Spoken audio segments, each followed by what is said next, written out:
नमस्कार। संसद में आजकल माहौल काफी गर्म है, खासकर पहलगाम आतंकी हमले और उसके बाद जो ऑपरेशन सिंदूर हुआ उसे लेकर। जी हाँ, बिल्कुल। पिछले हफ्ते राज्यसभा में जो मल्लिकार्जुन खड़गे और जेपी नड्डा के बीच तीखी बहस हुई, वो इसी गर्मी की एक झलक थी। हाँ, तो आज हम इसी पर थोड़ी गहराई से बात करेंगे। उसी के आधार पर समझने की कोशिश करते हैं कि पूरा मामला है क्या। ठीक है, मतलब विपक्ष क्या कह रहा है, सरकार का क्या जवाब है, और ये ऑपरेशन सिंदूर, इसके बारे में जो दावे हैं वो क्या हैं? चलिए विपक्ष से शुरू करते हैं।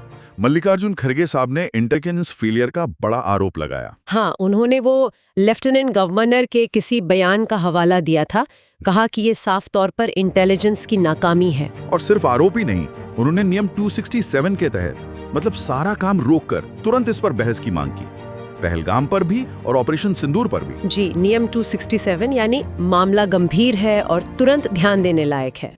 उनका एक और बड़ा पॉइंट था वो युद्ध विराम को लेकर, खासकर जो अमेरिकी राष्ट्रपति ट्रंप का बयान आया कि मेरी वजह से हुआ। हाँ, ये बात काफी विवादित रही। खड़गे जी ने इसे देश का अपमान बताया और कुछ रिपोर्ट्स में इसे ट्रेड डील से भी जोड़ा गया था। सही कहा। तो ये तो हुई विपक्ष की बात। अब सरकार की तरफ से क्या जवाब आया? जेपी नड्डा और रक्षा मंत्री राजनाथ सिंह ने मोर्चा संभाला। जी, नड्डा जी ने तो सीधा पलटवार किया, कहा कि विपक्ष नियम तोड़ रहा है। नियम तोड़ रहा है? किस तरह से? उनका कहना था कि विपक्ष ऑपरेशन की ऐसी संवेदनशील डिटेल्स मांग रहा है जो सदन में नहीं बताई जा सकती, वो भी तब जब संवैधानिक मुद्दों पर बात होनी थी। अच्छा, लेकिन क्या सरकार चर्चा से बच रही है? नहीं, सरकार का कहना है कि वो चर्चा के लिए तैयार है।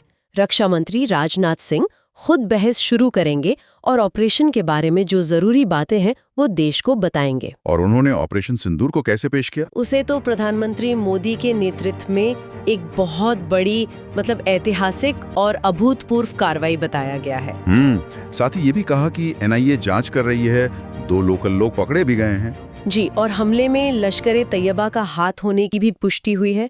सरकार इंटेलिजेंस फेलियर वाले आरोपों का जवाब देने को भी तैयार दिख रही है। अच्छा, ये जो ऑपरेशन सिंदूर को ऐतिहासिक कहा जा रहा है बार-बार, इसमें ऐसा क्या खास है? दावे क्या हैं? देखिए, दावा ये है कि ये पहली बार हुआ है कि भारत ने किसी दूसरे देश में 200 किलोमीटर अंदर घुसकर आतंकियों के ट्रेनिंग कैंप्स खत्म किए। 200 किलोमीटर अंदर? हाँ। ये तो काफी बड़ा दावा है। हाँ, और इसे भारत का न्यू नॉर्मल बताया जा रहा है। न्यू नॉर्मल मतलब कि अब अगर आतंकी हमला हुआ तो भारत चुप नहीं बैठेगा, वो घर में घुसकर मारेगा।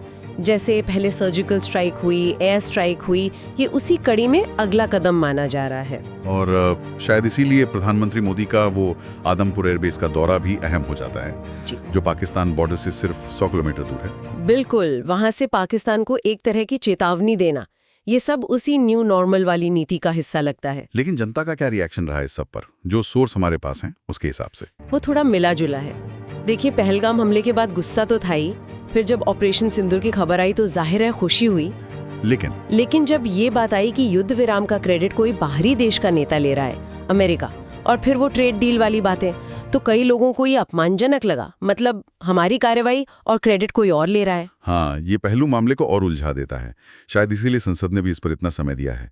लोकसभा में 16 घंटे, राज्यसभा में 9 घंटे। बिल्कुल, ये मामला सिर्फ एक ऑपरेशन की कामयाबी या नाकामी का नहीं है। सही कह रही हैं। ये तो राष्ट्रीय सुरक्षा, इंटेलिजेंस की जवाबदेही, बॉर्डर पार एक्शन और उसके बाद की डिप्लोमेसी, इन सब बड़े मुद्दों से जुड़ गया है। जी, एक तरफ सरकार है जो इसे अपनी मजबूत नीति बता रही है, नया भारत दिखा रही है।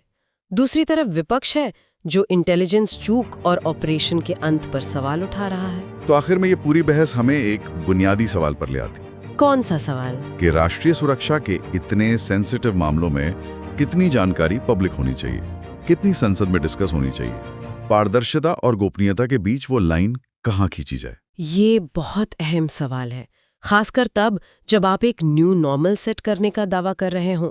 तब तो शायद इस पर एक आम समझ, एक सहमति और भी जरूरी हो जाती है। ये सोचने वाली बात है।